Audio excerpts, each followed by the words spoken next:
L'autodiscipline n'est pas un trait de personnalité. Ce n'est pas quelque chose avec lequel on naît. Ce n'est pas réservé à une minorité chanceuse dotée d'une volonté naturelle. C'est une compétence. C'est une décision. C'est un processus d'entraînement de votre esprit, de vos actions, de vos habitudes et de vos émotions à s'aligner avec ce que vous avez dit que vous feriez, peu importe ce que vous ressentez. L'autodiscipline est le pont entre vos objectifs et votre réalité, entre votre ambition et vos résultats. C'est l'épine dorsale du progrès, la fondation du caractère. L'outil qui transforme une vision en quelque chose de tangible. Vous pouvez avoir les objectifs les plus clairs du monde, mais si vous ne maîtrisez pas la discipline, ces objectifs ne seront rien d'autre que des idées lointaines. Vous commencerez fort, mais vous ne tiendrez pas. Vous planifierez avec intensité, mais votre mise en œuvre s'effondrera. Et sans mise en œuvre, il n'y a pas d'élan, pas de croissance, pas de mouvement en avant. L'autodiscipline fait la différence entre établir des standards et les incarner vraiment, entre parler de vos valeurs et les incarner dans vos actions. Ce n'est pas une question d'intensité. Ce n'est pas se lever à 4 heures du matin pour courir après la perfection. C'est une question de cohérence, d'action discrète, répétable, ciblée surtout les jours où vous n'en avez pas envie, surtout quand personne ne regarde, surtout quand il serait plus facile de négocier, de reporter ou de baisser vos exigences. L'autodiscipline se manifeste lorsque vos émotions ne le font pas, lorsque votre esprit propose des excuses, mais que vos standards restent fermes. Les gens pensent qu'ils ont besoin de motivation pour accomplir les choses, mais la motivation est temporaire. Elle va et vient. La discipline est ce qui reste. C'est ce qui vous fait avancer quand la motivation s'épuise. C'est ce qui vous permet de prendre le contrôle de votre journée au lieu de laisser vos émotions ou les circonstances la diriger. La discipline ne demande pas « est-ce que j'en ai envie ?» Elle a déjà décidé. Elle agit. Elle termine. Elle tient bon. Si vous voulez construire quelque chose de significatif, santé, richesse, sens, paix, vous devez cesser d'externaliser votre constance à votre humeur. Vous devez arrêter d'attendre de vous sentir prêt. Vous devez bâtir des habitudes qui ne demandent pas la permission, des habitudes ancrées dans votre identité, pas dans vos émotions.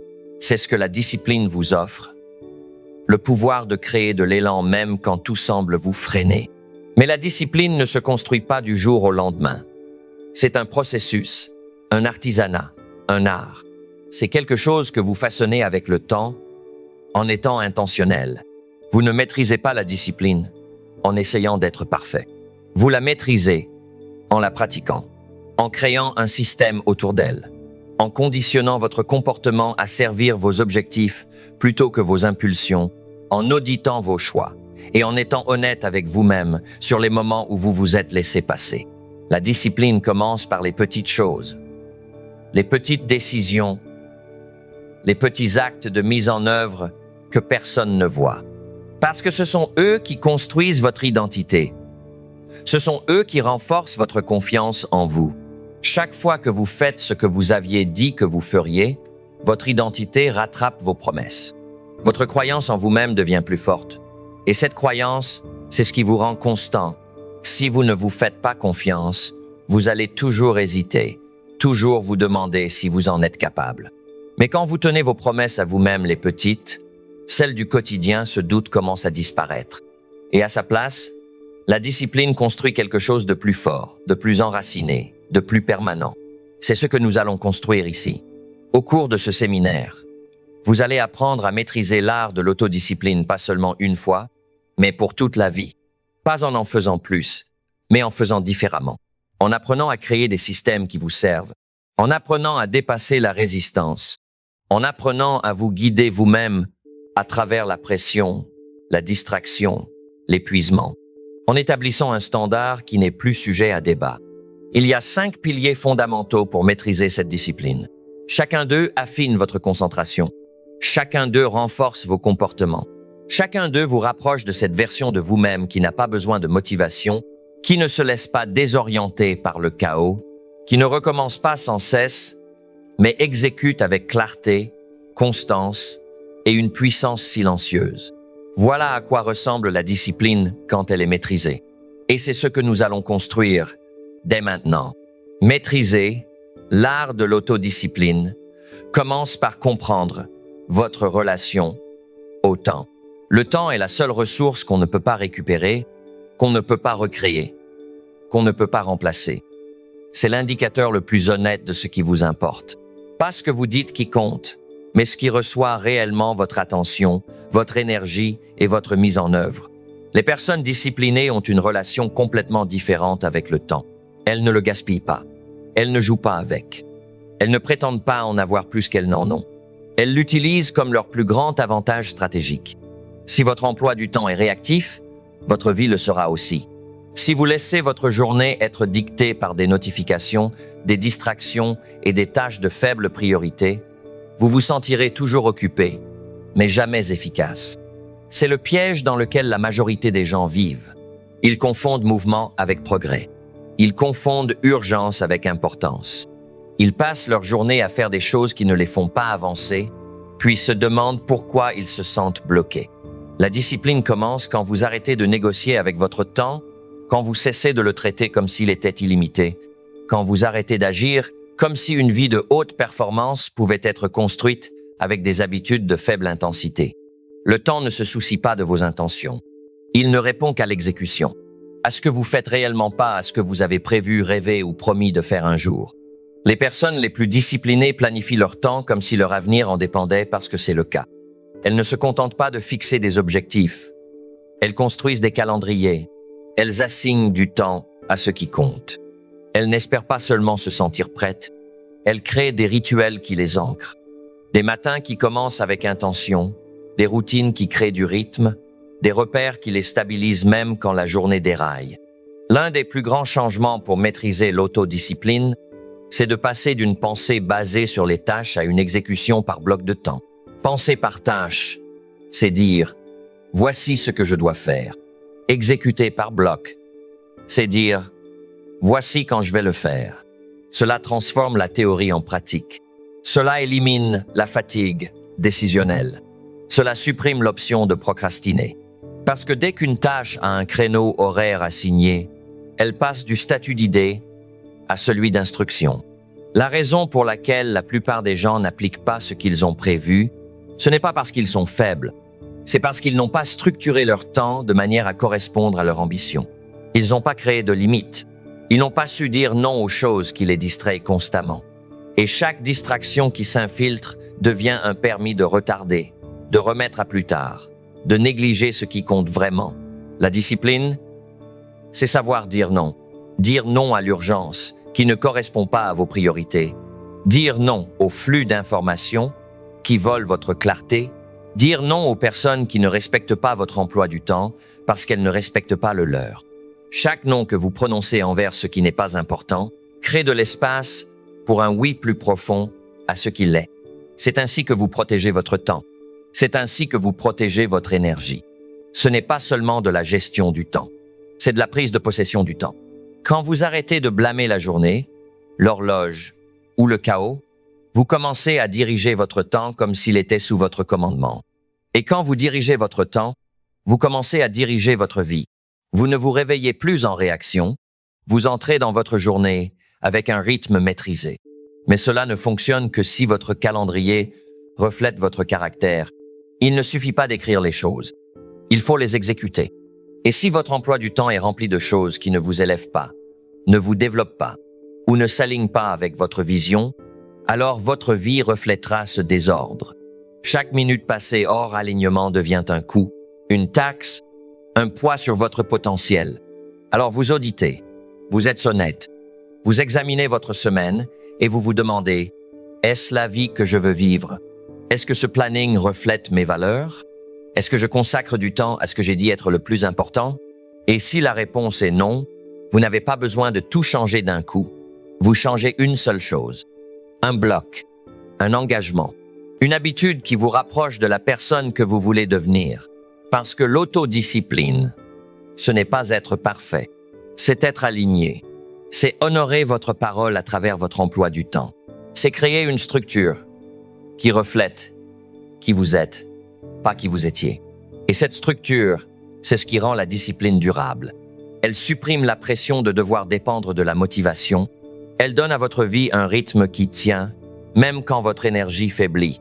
Vous ne maîtrisez pas la discipline en forçant davantage. Vous la maîtrisez en pensant plus clairement. Et quand vous commencez par maîtriser votre temps, tout le reste suit. Car la façon dont vous passez votre temps, c'est la façon dont vous passez votre vie. Et si vous voulez que votre vie reflète votre plus haut potentiel, votre calendrier doit en être le reflet. Maîtriser l'art de l'autodiscipline exige de redéfinir votre rapport à la résistance. La résistance n'est pas l'ennemi, c'est une invitation. C'est la friction entre qui vous êtes et qui vous êtes en train de devenir. C'est la tension qui apparaît chaque fois que vous essayez de grandir, chaque fois que vous tentez de briser une vieille habitude, de créer un nouveau standard ou de vous élever vers une version supérieure de vous-même. La résistance essaiera de vous y attendre. Et si vous la considérez comme un signe qu'il faut s'arrêter, vous ne dépasserez jamais vos limites. Vous devez comprendre que la résistance n'est pas personnelle, elle est mécanique. C'est ce que fait votre cerveau pour vous garder en sécurité, dans le connu, dans le confort. C'est un mécanisme de défense conçu pour protéger votre survie, pas votre expansion. Mais si vous n'apprenez pas à passer outre, vous confondrez protection et objectif. Vous vous convaincrez que vous êtes prudent, alors qu'en réalité, vous êtes juste prisonnier de la sécurité. Les personnes les plus disciplinées n'attendent pas que la résistance disparaisse. Elles ont simplement appris à avancer malgré elle. Elles se sont entraînées à s'y attendre, à l'affronter sans panique, à la reconnaître comme faisant partie du processus. Et ce faisant, elles ont séparé leur comportement de leurs émotions. Elles n'attendent plus de se sentir bien pour faire ce qui est juste. C'est là que commence vraiment le leadership personnel. Quand vous pouvez ressentir pleinement la résistance et agir quand même, quand vous entendez cette voix qui dit « tu n'es pas prêt » et que vous répondez « ce n'est pas grave, j'y vais quand même », quand vous vous levez fatigué et que vous exécutez quand même, quand vous doutez et que vous avancez quand même. C'est ça, la discipline. Pas l'absence de résistance, mais la présence de détermination. Vous construisez cette détermination par la répétition, en étant présent quoi qu'il arrive, en bâtissant un historique d'action, malgré la résistance. Et avec le temps, cette résistance commence à s'affaiblir. Elle ne disparaît pas, mais elle cesse de diriger vos décisions, de dicter vos standards. La résistance est souvent plus forte, juste avant un grand changement, quand vous êtes sur le point de rompre avec une ancienne identité, quand vous devenez trop cohérent, trop concentré. C'est à ce moment-là que votre esprit essaye de vous ramener en arrière, parce que le familier est perçu comme sûr et le progrès menace cette sécurité. Alors, si vous ressentez plus de résistance que d'habitude, ce n'est probablement pas un signe que vous vous trompez, c'est probablement la preuve que vous êtes sur la bonne voie. C'est pourquoi la discipline ne se construit pas dans la facilité, elle se construit dans la prise de conscience de vos schémas qui cherchent à vous protéger, prise de conscience de vos réactions face à l'inconfort, prise de conscience de quand vous agissez depuis votre vision et de quand vous agissez depuis votre peur. Cette conscience, c'est ce qui vous donne de l'avantage. Et avec cet avantage, vous pouvez choisir différemment. L'une des méthodes les plus puissantes pour s'entraîner à la discipline en présence de résistance, c'est de rendre vos actions petites, mais non négociables. Quand la pression est forte, l'habitude n'a pas besoin d'être impressionnante. Elle a juste besoin d'être accomplie. 10 minutes d'écriture, 5 minutes de journal intime, un tour du quartier à pied, peu importe ce que c'est, tant que cela correspond à votre identité. Vous le faites non pas parce que vous en avez envie, mais parce que cela garde le standard en vie. La discipline meurt dans la négociation. Elle meurt quand vous commencez à vous demander si aujourd'hui, c'est vraiment nécessaire. Alors vous supprimez la conversation intérieure. Vous agissez d'abord, vous ressentirez plus tard. Vous entraînez le muscle du mouvement. Et plus vous l'entraînez, plus il devient fort, jusqu'à ce que la résistance cesse d'être un drapeau rouge et devienne un feu vert. Vous vous entraînez à cela en faisant délibérément des choses difficiles, volontairement. Pas pour souffrir, mais pour vous renforcer. Vous vous challengez dans des environnements contrôlés. Vous poussez vos limites tous les jours, pas seulement quand la vie vous y force. Parce que si vous ne grandissez que lorsque vous y êtes contraint, vous serez toujours en mode défense. Mais si vous choisissez les défis avant qu'ils ne vous choisissent, vous devenez le moteur de votre propre évolution. Cela ne veut pas dire que chaque jour est une bataille, mais chaque jour devrait contenir une part de friction, un étirement, un défi qui renforce cette vérité. C'est vous qui êtes aux commandes, pas votre confort, pas votre peur, pas votre fatigue. Vous. Et ce renforcement, c'est comme ça que vous maîtrisez la résistance. Pas en l'évitant, mais en prouvant jour après jour qu'elle ne gagne pas. Maîtriser l'art de l'autodiscipline exige d'éliminer la dépendance émotionnelle à la motivation. La motivation est un carburant émotionnel, mais instable. Elle monte et descend selon votre humeur. Elle apparaît et disparaît selon l'excitation du moment ou la fluidité de votre journée. Si votre comportement dépend de votre niveau de motivation, votre constance sera toujours fragile. La discipline, en revanche, ne repose pas sur l'émotion. Elle repose sur l'identité et l'exécution. Le problème, ce n'est pas que la motivation est mauvaise, c'est qu'elle est imprévisible. Il est facile d'agir quand on se sent inspiré. Tout le monde peut être constant quand c'est pratique. Mais la véritable discipline se révèle les jours où vous n'avez pas envie, quand vous n'avez pas d'énergie, quand le travail vous paraît monotone, quand l'émotion qui portait votre dernière percée a disparu. C'est là que la discipline se maintient ou s'effondre. La discipline, c'est se diriger soi-même sans avoir besoin de se sentir leader à l'instant. C'est se montrer comme si ça comptait, même quand votre humeur dit que ça ne compte pas. Et cet état d'esprit ne se construit pas en courant après la motivation, mais en entraînant la constance, en se concentrant moins sur comment vous vous sentez et plus sur ce que vous avez promis de faire. La vraie question n'est pas « Est-ce que je me sens prêt ?» mais « Qu'est-ce que j'ai dit que je ferais ?» La discipline vit dans cet écart entre l'intention et le comportement. Elle ne demande pas votre permission, elle demande votre exécution. C'est ainsi que vous reprenez le contrôle de votre progression, pas par l'inspiration, mais par l'engagement. Quand vous arrêtez de dépendre de la motivation, vous commencez à concevoir des systèmes qui vous maintiennent en mouvement, même quand l'étincelle intérieure s'éteint. Vous construisez des routines. Vous créez des déclencheurs pour démarrer votre journée. Vous assignez des créneaux spécifiques à des actions précises. Vous créez de l'imputabilité. Et surtout, vous construisez une culture intérieure où le suivi n'est pas négociable, mais attendu. Ceux qui ne maîtrisent pas cela vivent dans un cycle d'intensité suivi d'abandon. Ils se donnent à fond quelques jours, puis disparaissent pendant des semaines. Leur vie devient une boucle de redémarrage et de remotivation. Ils cherchent toujours un nouveau plan, une nouvelle astuce, une nouvelle source d'énergie. Mais le problème n'est pas le plan. C'est le manque de discipline pour simplement appliquer les bases, encore et encore. Si vous voulez sortir de cette boucle, vous devez changer vos questions. Vous cessez de demander « Comment rester motivé ?» et vous commencez à demander « Comment rester constant ?» Vous arrêtez de chercher l'excitation et vous commencez à chercher la structure. Vous arrêtez d'essayer de vous booster et vous commencez à construire des schémas qui fonctionnent même sans enthousiasme. Il n'y a rien de mal à apprécier un pic de motivation, mais ça ne peut pas être votre fondation. Votre fondation doit être plus solide, plus stable. Cette fondation, c'est l'identité.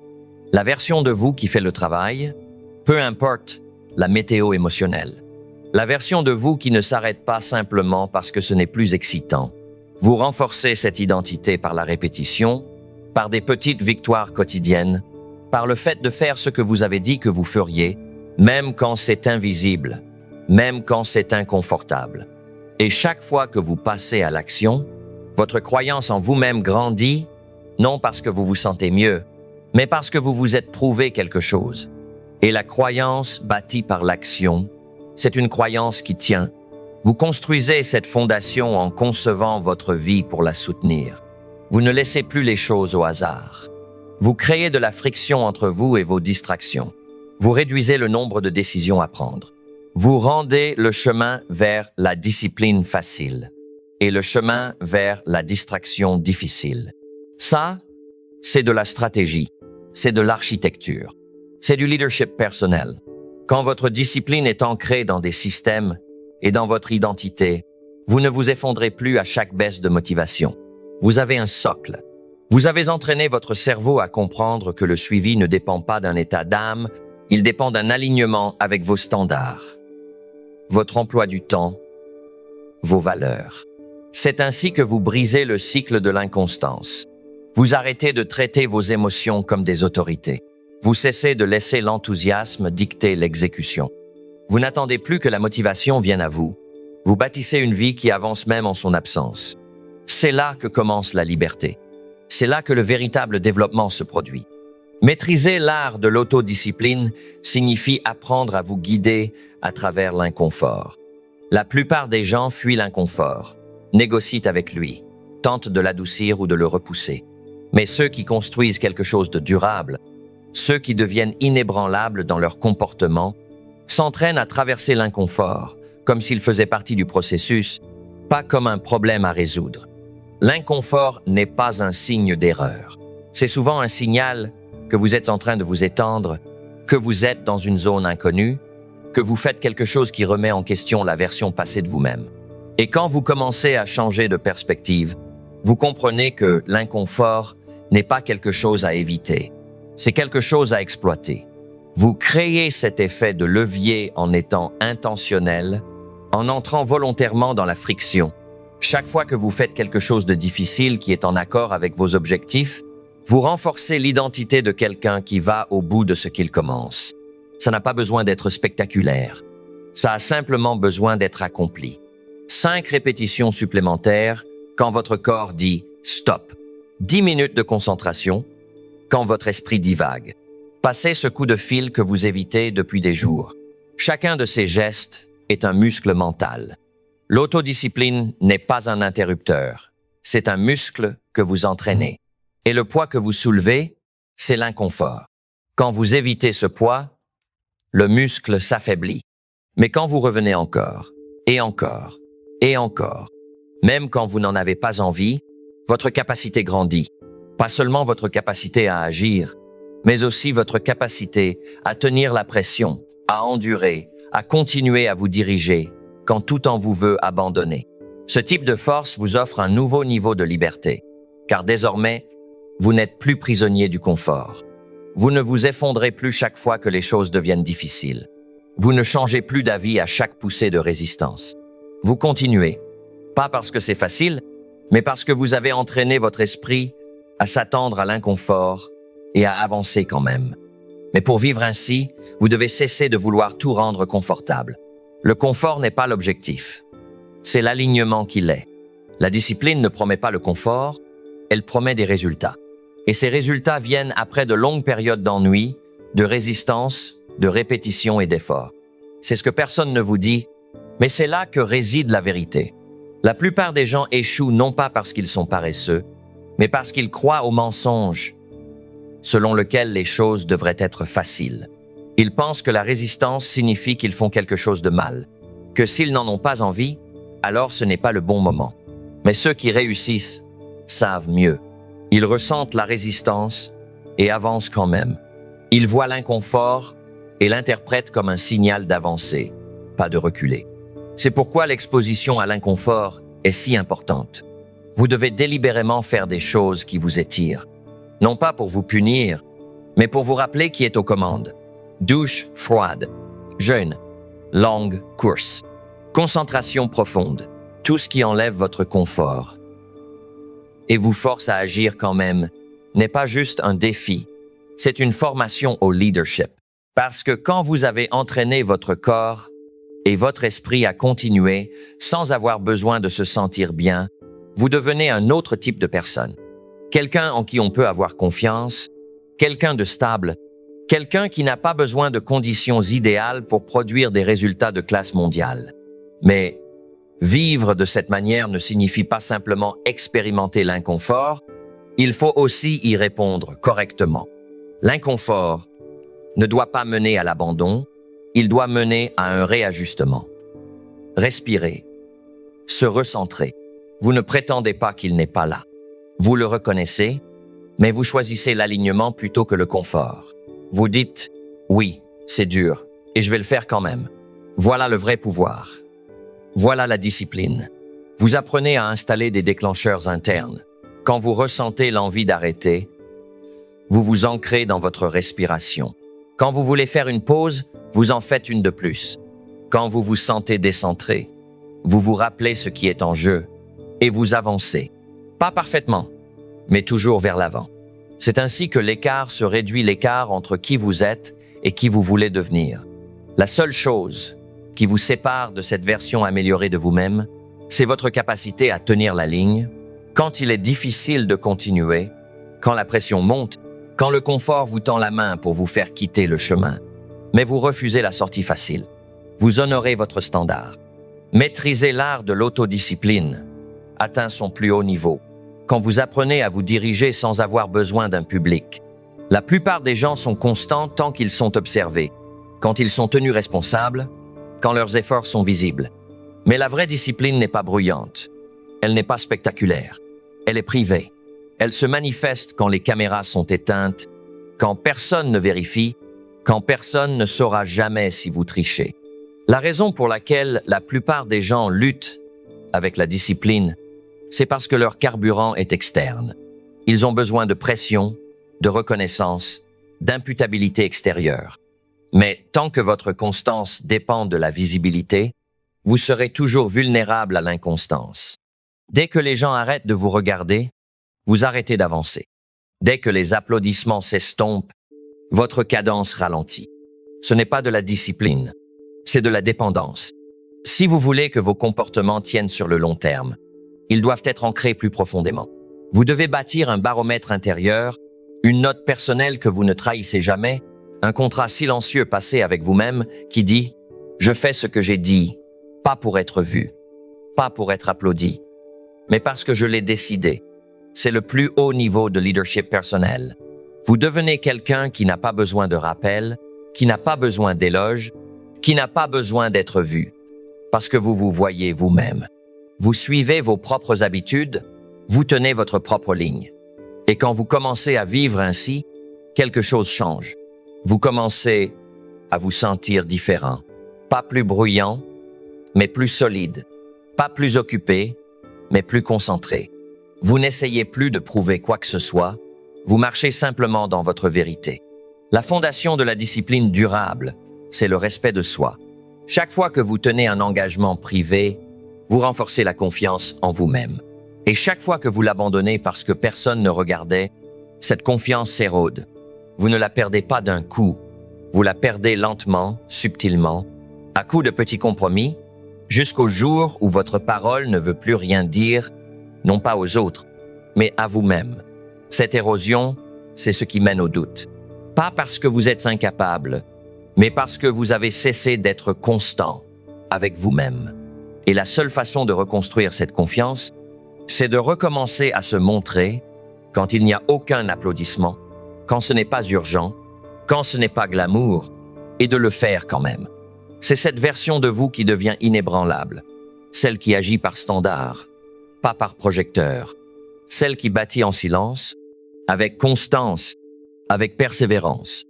Et lorsque les autres commencent enfin à remarquer, vous êtes déjà 10 kilomètres plus loin, parce que vous n'avez pas attendu d'être vu, vous étiez occupé à devenir. Cela ne veut pas dire que vous devez vivre dans l'isolement. Vous pouvez avoir une communauté, des mentors, du soutien, mais votre comportement ne dépend pas de tout cela. Il est soutenu par ces éléments, mais pas alimenté par eux. Vous ne vous écroulez pas quand le soutien s'efface, parce que vos habitudes n'en dépendent pas. Ça, c'est la maturité. Ça, c'est la liberté. Vous ne bâtissez pas ce niveau d'autodiscipline en un jour. Vous le construisez à travers des répétitions silencieuses, en honorant des engagements que personne ne voit, en entraînant votre système nerveux à suivre le plan, même quand les résultats n'arriveront que dans des mois, en vous rappelant que le but n'est pas d'impressionner, mais de vous améliorer. Vous développez votre responsabilité personnelle avec des rituels, des bilans de fin de journée, des réflexions hebdomadaires, un tableau de bord intérieur que vous respectez. Pas un tableau basé sur les likes ou les compliments, mais sur des questions comme « Ai-je tenu mes engagements aujourd'hui? Ai-je honoré mon processus? Ai-je agi avec intention? Ai-je respecté ma promesse? » Et quand la réponse est oui, même si personne d'autre ne le voit, Vous dormez différemment, vous vous portez différemment, parce que vous ne prêtez pas votre confiance, vous la bâtissez de l'intérieur, par la constance, par l'intégrité. Et ce genre de discipline, elle ne faiblit pas, elle se renforce à mesure que vous la vivez. Vous venez maintenant de parcourir chaque couche de ce que signifie maîtriser l'art de l'autodiscipline, pas la version superficielle, pas les clichés motivants, mais la vraie version, la structure, l'identité, les habitudes, le système, l'état d'esprit. Vous avez étudié les outils qui la construisent, les pièges qui la détruisent et les schémas qui la façonnent. Maintenant, la seule chose qu'il vous reste à faire, c'est la vivre. Vous avez compris que la discipline ne dépend pas de ce que vous ressentez.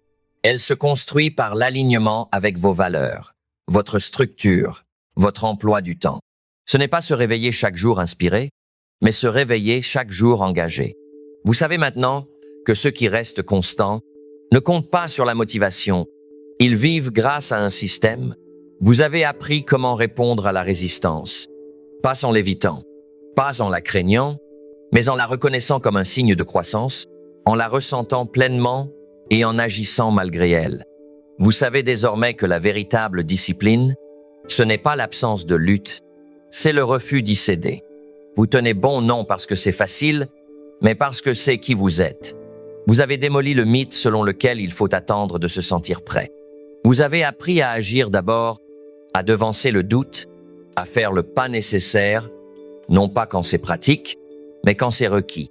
Vous avez réduit la distance entre ce que vous savez et ce que vous faites. C'est le signe que vous vous guidez vous-même avec excellence. Vous avez compris que l'inconfort n'est pas un signal d'alarme. C'est la preuve que vous êtes en mouvement. Que les défis sont un terrain d'entraînement pour développer votre capacité. Que chaque fois que vous faites quelque chose de difficile intentionnellement, vous renforcez une vérité puissante. Vous n'avez pas besoin de confort pour être constant. Vous n'avez pas besoin de conditions idéales pour être excellent. Vous avez ancré la force de l'action sans audience, la puissance de la constance privée, l'identité de celui ou celle qui n'a pas besoin d'applaudissements pour finir ce qu'il commence, qui tient ses propres comptes, qui agit par principe, qui honore sa parole même quand personne ne regarde. C'est un niveau de discipline que la plupart des gens n'atteignent jamais. Mais vous, maintenant, vous le vivez. Et ce que vous avez construit ici ne s'arrête pas aujourd'hui. Ce n'est pas un type de discipline qui disparaîtra dans une semaine, parce que ce n'est plus une question de force. C'est devenu une question de rythme, de clarté, de présence quotidienne pour votre futur, comme s'il était déjà réel parce qu'il l'est. Et chaque répétition vous en rapproche un peu plus. Il y aura encore des jours difficiles. Il y aura encore de la pression. Il y aura encore des moments où votre esprit voudra vous faire dévier. Mais maintenant, vous ne tremblez pas. Vous ne reculez pas. Vous ne redémarrez pas la boucle du « un jour peut ». Être, parce que vous savez quoi faire. Et surtout, vous savez qui vous êtes. Vous êtes quelqu'un qui tient le standard, qui honore ses engagements, qui avance avec clarté et qui termine ses journées alignées. Ce n'est pas du spectacle. Ce n'est pas du discours creux. C'est de la discipline. Et quand vous vivez ainsi assez longtemps, votre vie finit par le refléter, non seulement dans ce que vous accomplissez, mais dans la personne que vous devenez,